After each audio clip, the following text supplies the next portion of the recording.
exactly what that, second proposal at the bottom of the page about that whole table 13D part means. If you can, that part down, see what where I'm talking about, Bill? Tier 3 high impact? Where it says, in parentheses says second proposal. And then below that it says table 13-delta, transportation utility uses. Then underneath that, lined out, says wind energy facilities, industrial, SBS 8, Yeah, NMP. Okay, that proposal that she just made, yeah. if you can just provide commentary, on what the impact of that would be, in an objective manner, it would be great. On a broader scale, what that actually means. Plus look at Article 4 with the DOA and figure out how that works.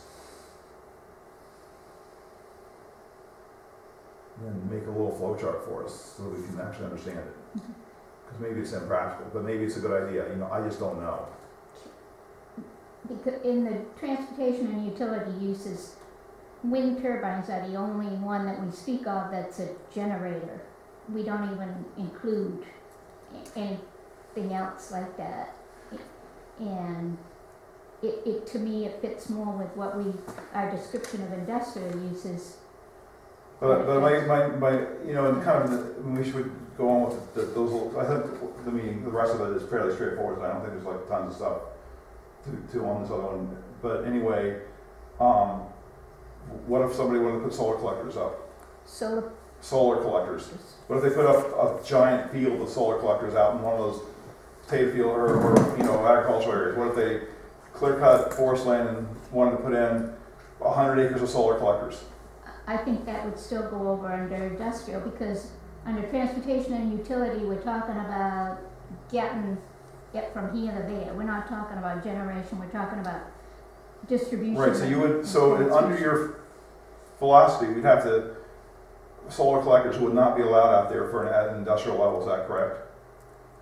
You could make, Unless you put it through the DOA. I'm suggesting that you do a separate line for electric generating facilities and you come up with where they're allowed.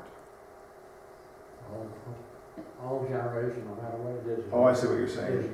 I'm not saying you have to do, I'm just saying it's in the wrong place. I'm not saying in the ordinance, it's in the wrong place. It's a generation, it's an industrial generating facility. It's not a distribution or a transmission line, as in, if natural gas comes through here, that's gonna be a distribution line. It's not gonna be a gas generating facility or something like that. I think we put it in the wrong place. That's what I'm saying. Well, if you could look at that, Bill, it would be great. The thing is, that's your opinion that it's in the wrong place. And I know we had quite a discussion about this. Well,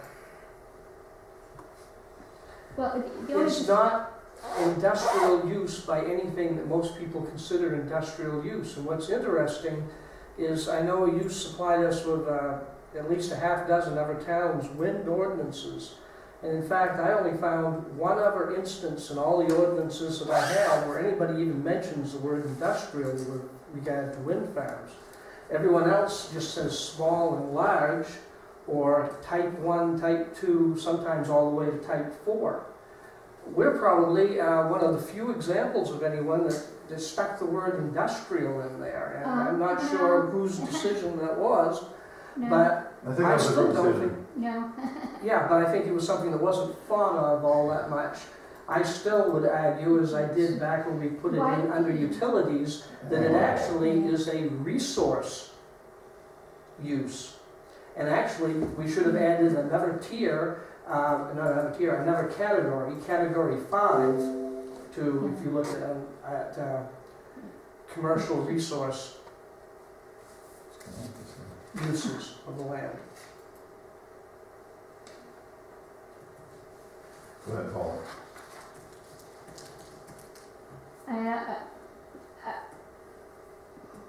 I'll save that for another discussion. All right. Do that one.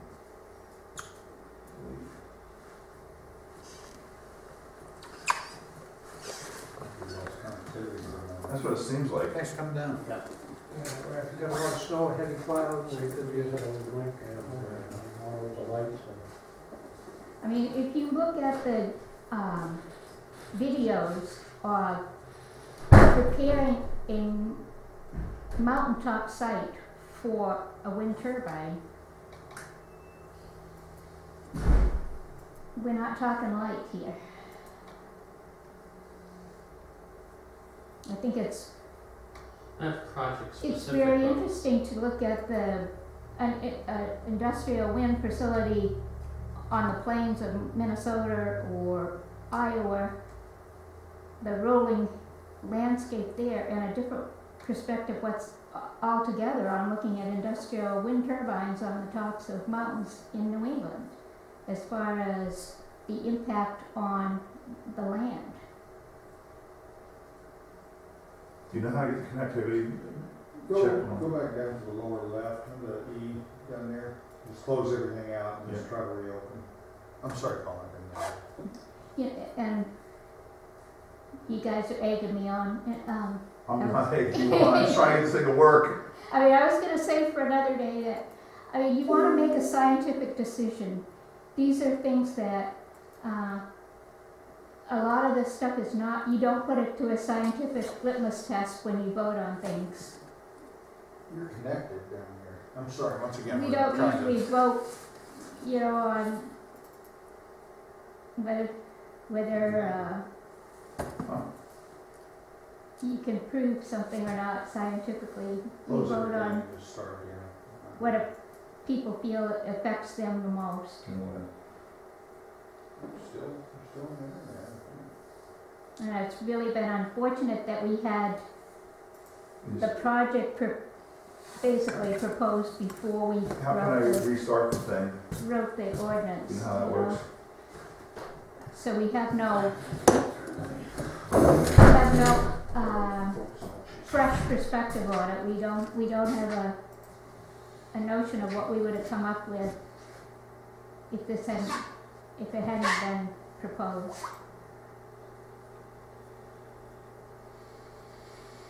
We're at risk to. Unless I,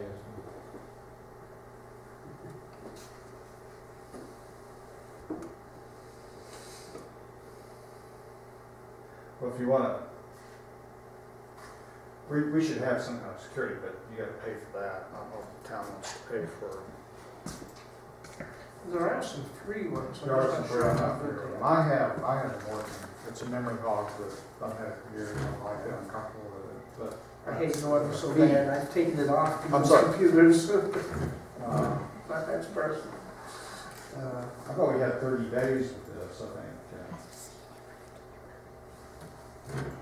Jesus. You just log off along that. Yeah, that's what I'm trying to figure out how to do. Okay, do Control Alt Delete. And then at the lower right will be a little green thing, that's a shutdown button. Takes a second at least. There it is. That's an update restart. Then we'll get everything back.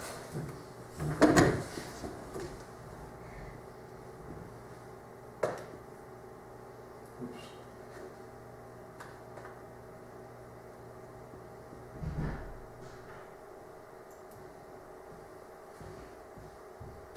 Anybody look outside, is it still snowing or? Yeah, sorry, again. Big huge flakes coming. It stopped when I was on the way. Yeah, it stopped. It's kind of wishful thinking, but maybe that's. Well, the worst case, Bruce, is let's say someone wants to email some later, said to get the internet back. down with it still. I've got those two files, you know, on that. I know that's what I just said, but in the worst case, we'll just open that folder up and just do it, if we can't get the internet to come Yeah. back.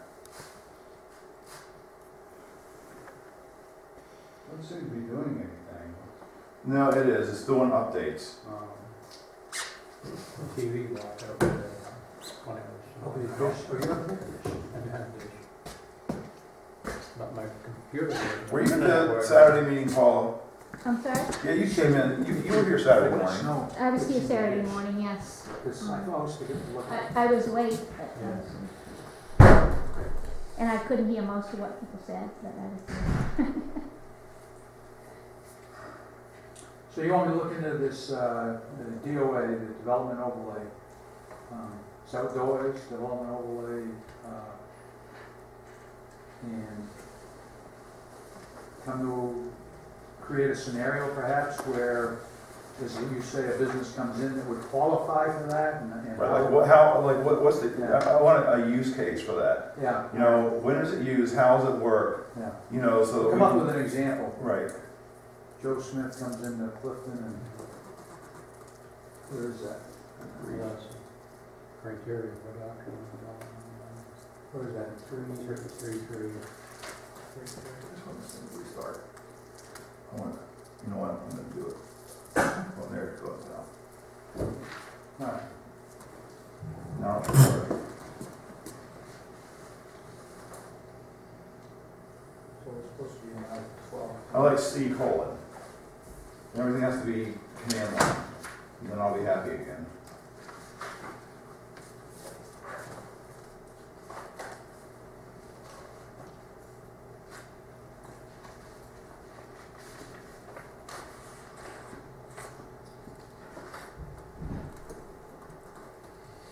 The issue, I think, Paul, that needs to be addressed at the, not at the planning board level, but at the community level, is to figure out what exactly is sustainable for, you know, 20-year-olds who are trying to get out of their parents' house and just need to start out in a mobile home or in an apartment or some rental occupation, you know, through people who are, you know, in the middle of their lives raising their kids, to people who now the kids aren't there anymore and they're retired and their income has been substantially reduced in their retirement.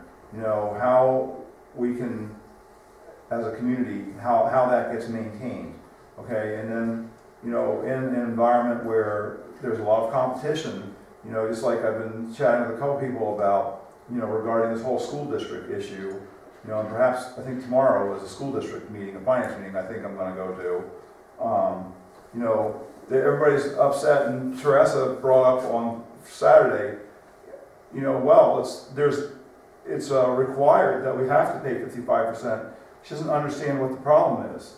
Well, clearly the problem is when they made 55% the rule for what they wanted, you know, the amount of revenue coming in was at a certain level, and the 55%, you know, meant that the other things that the state wanted to do were getting paid for. Now what's happened is that 55% school funding thing, you know, you can't do that and do all the other things that the state wants to do with regard to all the other different types of programs that are out there, okay, and meet that 55% without raising taxes, okay, or some revenue generating scheme. And that's the issue. So every time somebody says, well, you just need to give us 55%. So if you give them 55%, then whose ox is going to get gored? Are you going to go after the Medicare, Medicaid? Are you going to go after the women, infants, and children? Are you going to go? Are you going to, you know, the roads? Obama, And- you know, Isn't that right? I mean, that's the issue. It's not that, no, people want 55%, but nobody wants to get out there and say who's not going to get something else if we fund the schools at 55%, or who's going to pay more. That's what nobody wants to say. Well, I'm old enough to have seen a lot of financial ups and downs in this country, and this is definitely a down cycle still. And on a couple of things, you know, when we talk about the hit that the town took when the mill went away, it really did not impact the town as much as you would have thought it would, because at the very same time that the mill was going out of existence, and it actually declined, so the valuation went down over 3 or 4 or 5 years. At the same time that was going down, the shoreland property was becoming more year-round developed, and so we had a boost in the valuation from shoreland properties, which helped to offset that. So we didn't really feel it as much as you might think for having lost a major taxpayer. Right, but this is the problem with what you just said, Paula. Okay, the town finances. You're correct on at the town level of billing, okay, or revenue. It didn't have a big effect. okay? However, at the individual homeowner level, it had a huge effect. No, it didn't, that's what I'm saying. No, Really? it didn't. Where do you think all this increased valuation, who had to pay for it? Every homeowner. No, okay, what I'm saying was there was a shift from the mill valuation to increased valuation of homes, especially in the shoreland area. Right, and so property I owners mean, have to if you pay wanna, it. if you wanna argue that shoreland is overvalued, I'll agree with you all the way, you know, I mean, I wouldn't, There it is. you know, Just needed to I reword it. think that's, But on top of that, the thing is, if there was still a mill here, everyone in town would be paying substantially less on their homeowners' taxes. It was a shift. I was trying to remember, it used to be 9% of the tax valuation of the town was the mill. I'm thinking that was at its heyday, was 9%. Do you understand Bruce's point, though? I'm sorry, I can't hear you. Do you understand what Bruce's point was with what you just said? Yes, Okay, so if the mill was still operating, then Okay. shoreland zoning, you and lots of other people would have a lower tax rate. this is true. If you added, Okay. okay, so say our Okay, how our is it valuation is folded? 70 million, if you add 10% to that, if you added something of 7 million more, then yes, the tax rate should go down. Okay? I wouldn't argue that. I don't know how to use this type of windows. How do you make this minimized? Well, I wanna see Bruce's little. But at its heyday, the mill employed 30 people and most of them lived in town. It was an employer here in I'm town. trying to open up a folder that he's got as a. Yeah, like, where's the, like where's like regular, normal old Windows Explorer type of thing? Lots of luck. You need to change the basic setting to make it run like Windows 7. I know, that's fine. You can't do that, you Try know. Control Alt Delete, go to Taskmaster and see what happens. Yeah, I'm just not used to this new interface. Well, I've got the same problem at home on my computer too. Oh, here we go. There you are, just, Yeah, I got There it you now. go. It'll So be there somewhere. you're on the removable disc, right, Bruce? Is that yep, you? that's it. Sorry. Go land use, Seem to be having go some technical issues. to LUO rewrite articles. Yep, There's your 12 and 13 right there. Okay. Or-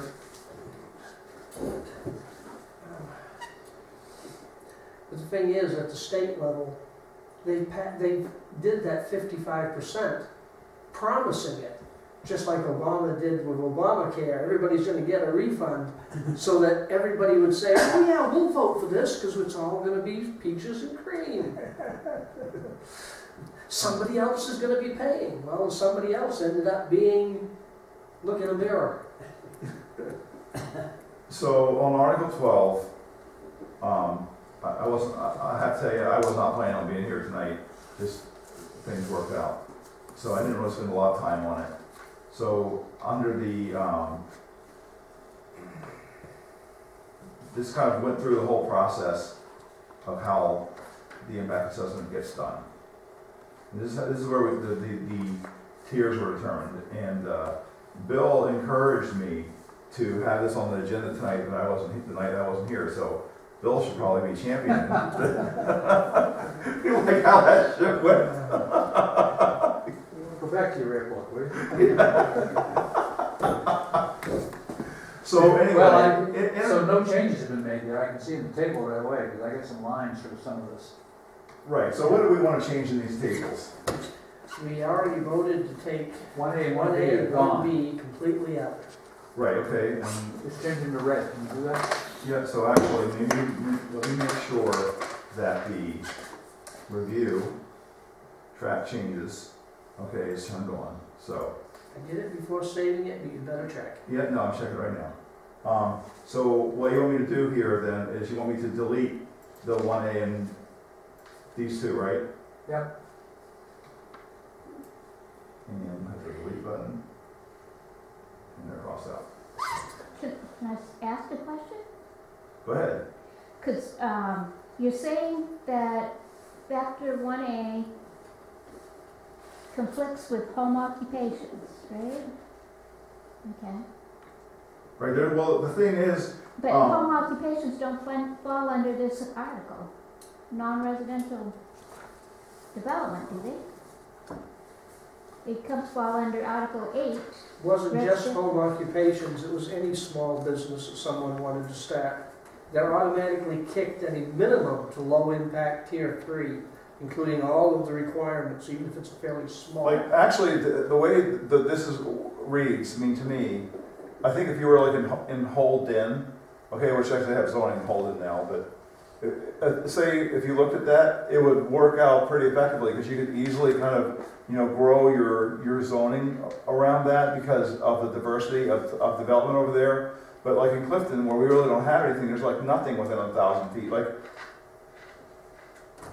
of anything. If somebody wanted to come in and put in, something more than a bed and breakfast, then it would be non-residential. If it was like, what did we decide it was for bed and breakfast, was how many rooms, like 4 rooms? 6 people, was it 4 rooms? Either 4 rooms or 3 rooms, but it's not that many rooms. If somebody, I know if you put in 5 rooms, you'll be into non-residential. Right. So if somebody wants to put in a 5-room little cottage setup or little hotel thingy, they're gonna automatically be dumped into tier 3 on this. That's why we're doing this. We use Frank as an example. When he came in, he was the first one. Right. So that was the whole point of this. So go ahead, so let's keep going down through here. And Paul, this is all gonna get posted so that you can, if you have issues, you can go ahead and write them up. I'm sorry, I'm gonna shut up now. Thanks. I mean, we're happy to answer the questions. So let's go through, I remember that now. So then, factor 2, would that become factor 1 in the future, or? Yes. Yeah. Okay. So we get 1, factor 3 would be a 2. Oops.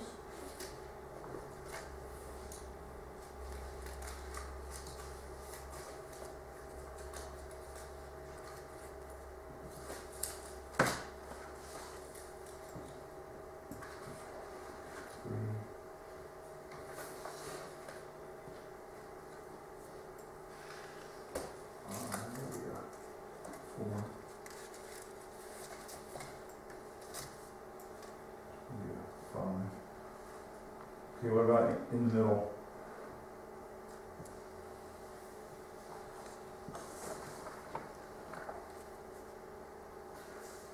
Okay, does somebody have a book here that they've done any modifications in? Yeah. I do, but after that first 2, and I don't know, I can't remember if we actually went through and discussed Oh, we every. did. We discussed a lot of them. I look at my, book, I don't see any changes in it. Other than that, I didn't even have that. But I do remember that. You don't have more than one book like I do you? No, well, I guess that they would.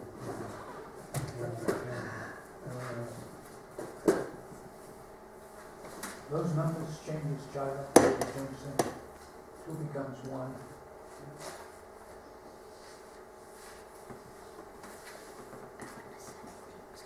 See, the second one seems to be No. inverted. 3 becomes 2, right? Yeah. Look at that, the second factor, Eric, should be 3 becomes 2. You got it reversed. 1. No, 2 becomes 1, that's correct. Right, well, I made a little bit of, don't worry, you know what you mean. Yeah, You know what you mean, we got it. Okay. It's just that it got done a little bit differently than the other ones got done. all right.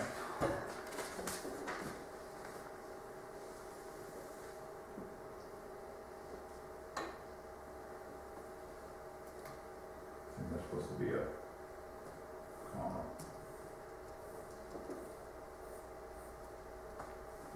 So you still like those for the size of the structure? Seems reasonable.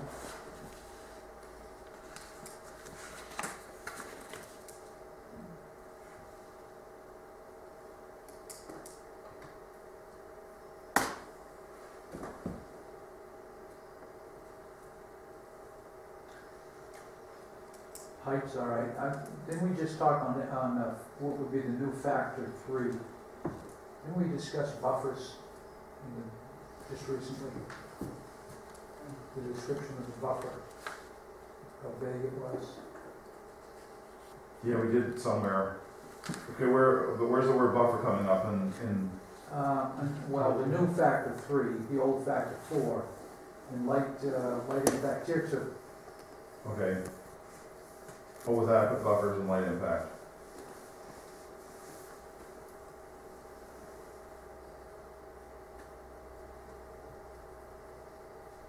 We just have to make a determination that it's buffered.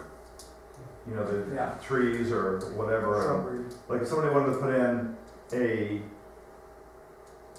I mean, and this does relate to what Paul was talking about earlier with regard to how we were looking at the zoning thing.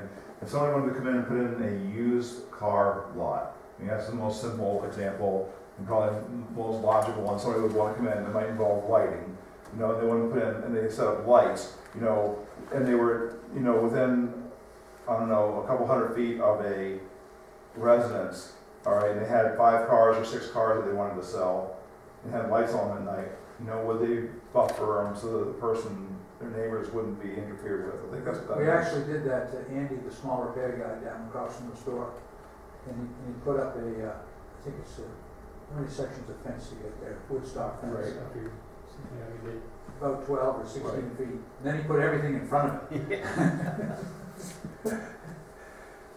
The thing is, you've got the same situation here, and I don't see any way to really get away from it completely unless you want to write 500 pages and you still miss something. Yeah. You use the term adequate buffers, and it still comes down to the planning board to determine for a given use what is an adequate buffer. Yeah.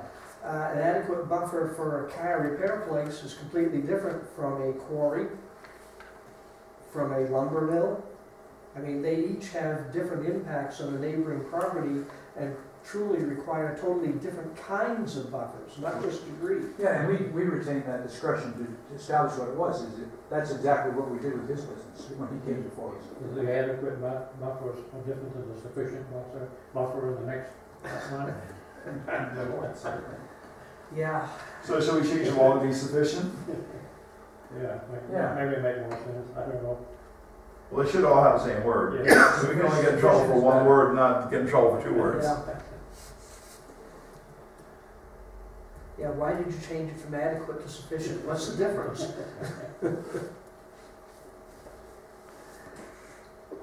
Consistency. Yeah, because actually it does say sufficient buffers in all other areas. Well, we should find a finding of fact then, and the board would make that. Well, we already know now after our court case that there has to be a finding of fact on any of these, period. Right, but we actually write in to do it on this. We agreed that we're gonna have a finding of fact for this. But it's no big, I mean, which is good, we should do that. I think number of employees is all right. I don't have an objection with that. Oh, Now, one thing, this may be a real nit though, but that's employees on site. For example, if they're making house calls or, that's right. you Employees know, on site. on site. Of course, the only problem with that is with some businesses, that means they all are there at times. Yeah. Hayward Well, for here. example, and this may not be a good example, Clifton, someone wants to set up a small CPA firm. I mean, a tax firm, they do people's taxes. Well, that's a lot of work at home. They may have 6 or 7 or 10 people doing that, but they work from home. In other words, Yeah. so they're employees, but they're not on So I mean, what I site. should say is number of on-site employees. Yeah, but then you get into like a construction company could have Yeah, 30 people come in in the employees that all morning. show up in the morning and then they That's leave. exactly right. They're not Hayward's on site. business, when he had his business, was Mid-State Contractors, which was a roofing business. Everybody would gather, all the employees come there to park their vehicles, and they all fan out. No, that's true. If we don't leave it the way it is right now, we're gonna get into, have the right 50 pages on the employees. Yeah. Let's Yeah. just leave it. Yeah. And I understand your point, but that's one of those exceptions to the Yeah. general rule. Most places I've seen, like where you work, Bill, you're on the road all the time, Yeah. but you go in. Oh, yeah, every morning, there's anywhere 30 to 40 sales vehicles at the plant before everybody leaves to go out there, and it's quite hectic. Okay, noise generated.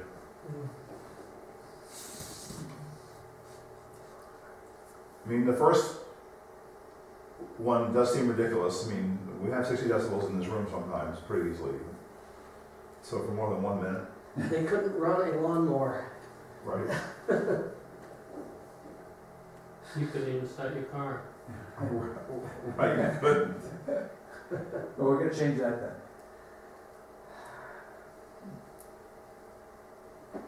If we're gonna leave it at a minute, what would be reasonable? 100?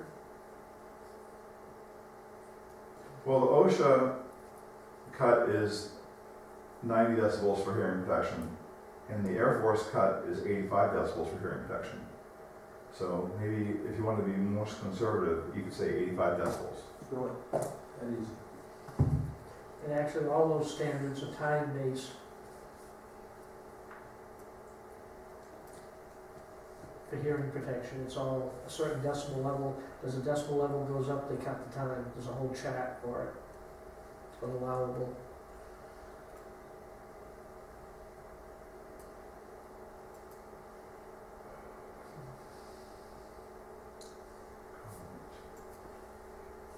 You know, change it all the way up front. Yeah, we're gonna have to.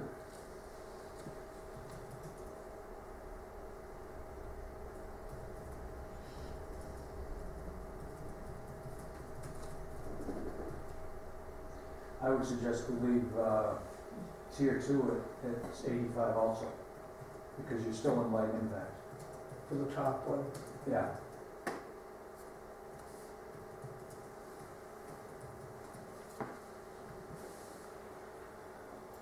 I keep the lower. So you say this one would be 85? I would say still light impact.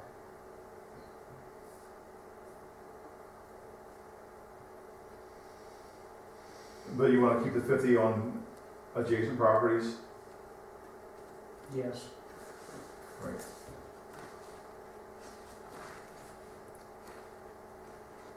Is that out on the property line, or? That's how it's described.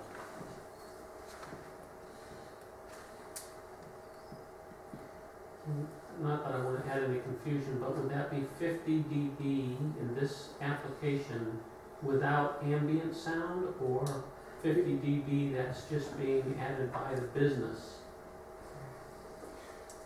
That'd be by the, I would interpret that as being the object with noise generating. So to go completely simple on the lawnmower, if the lawnmower created 50 decibels, you know, on the adjoining property, you would be at that level. And we need to put dBA on every one of these. I'll take care of that later.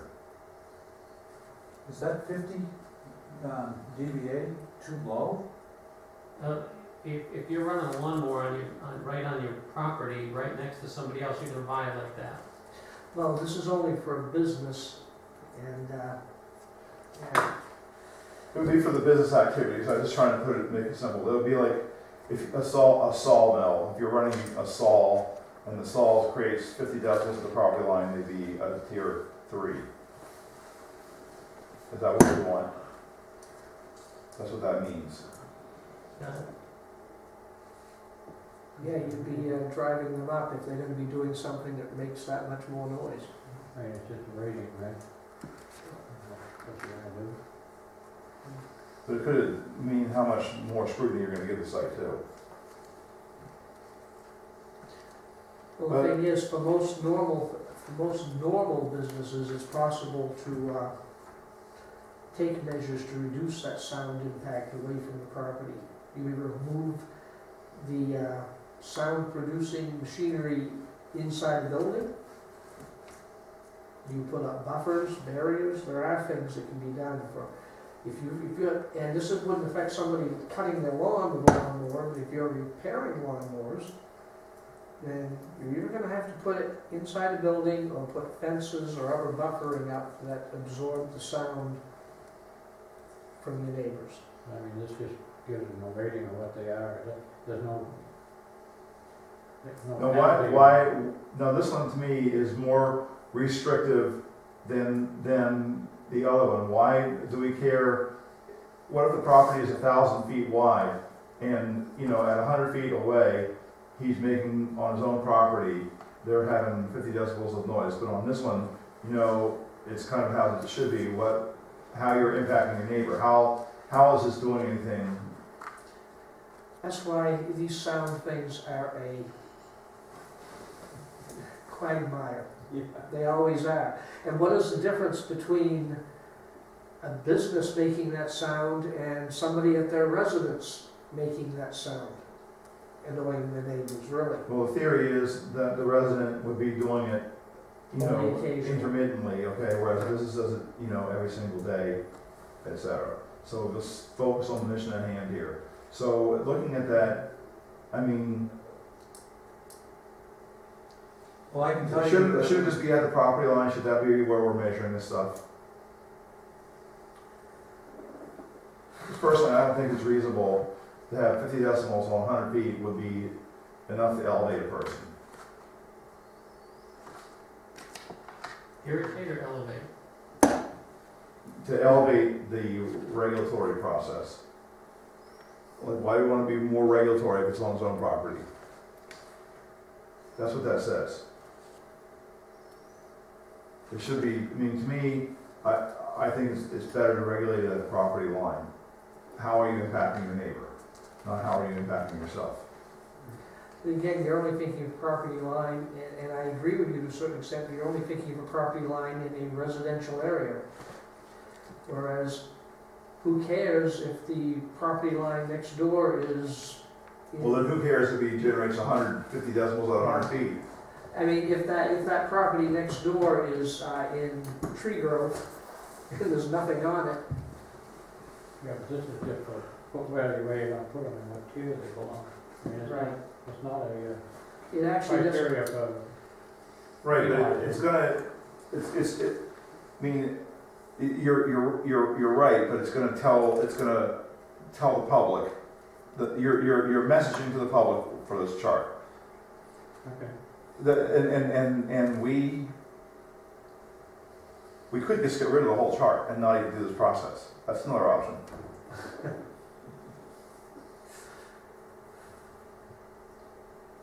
And actually, not only that, the chat is defective in a way as is, because you haven't set, when you say no noise level of 70 dB, even if you change it to A or greater, generated, you can't measure it as generated. You have to measure it at a certain distance from that sound producer, whether it's 1 meter, 10 meters, 50 feet, 100 feet.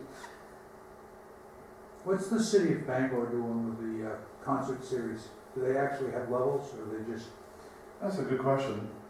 you know, because I think of that, in the summertime now that Mike Lufkin's campground is going full bore, he does these dance nights, country music nights, and the way that sound comes from the campground, I can guarantee you, it's way up there for a couple of hours, like every Saturday night. I mean, it doesn't bother me, but who knows? See, I don't hear it because I'm buffered by that hill. Yes, you are. You do. However, I am not buffered from the neighbor. Yes. You can keep the neighbor, I'll take the campground. You could keep this chart and then there wouldn't be any bagpipes in town. You know what, we have to take a closer look at this whole noise level generator. As usual. Bruce, why don't you tie this into the stuff that you're doing? And I gave you a bunch of stuff. I'm just gonna put a comment in here that this needs to be, the whole road needs to be looked at. Yeah, it does, because as it is, it's entirely, as I found out from the investigations of noise in relation to wind, that's all garbage. I would go and look at some of those links that I put out there. I think that they would help us come to a conclusion on this. Yeah. I mean, there's several urban studies, and that might be helpful. because these were all arbitrary, and we just basically kept counting up and had numbers that we put in there because it looked good, and it just, we didn't really have a good reason for it. Absolutely.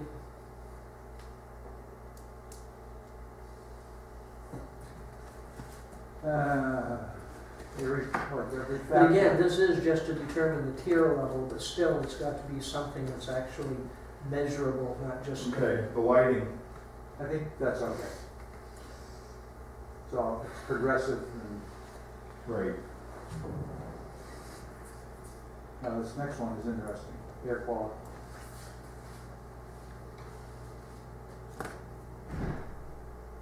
No unpleasant odors will be generated that are detectable on adjacent properties. If you drive through Bradley, that smells like money to the people that live there. Yeah, every mill town used to be like that. well, those big mills are gonna be tier 3 Yeah, anyway. one person's interpretation. Yeah, and that is the problem, is again, you're into something that's interpretation. Again, it's just interpretation for tier level. Yeah, Yeah. I mean, it's not. we'll let Rick take care of that. Yeah, that's pretty hard. Rick can get his nose Yeah. out. This one, I think, was straightforward, the stormwater thing, I mean, Are you gonna change the factor numbers later? I noticed that you stopped doing it. yeah. No big deal. 6, 7. See, it happened on that one. 8.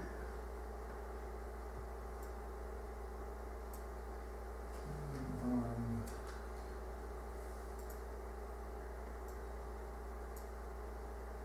10. 11.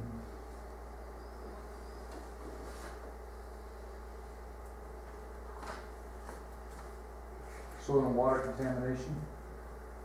This came right out of some manual, didn't it? I think so. This was, yeah, this was like, I think I brought this one in. Basically, that said if you generate hazardous waste or you store a lot of stuff, that you get at least a 4.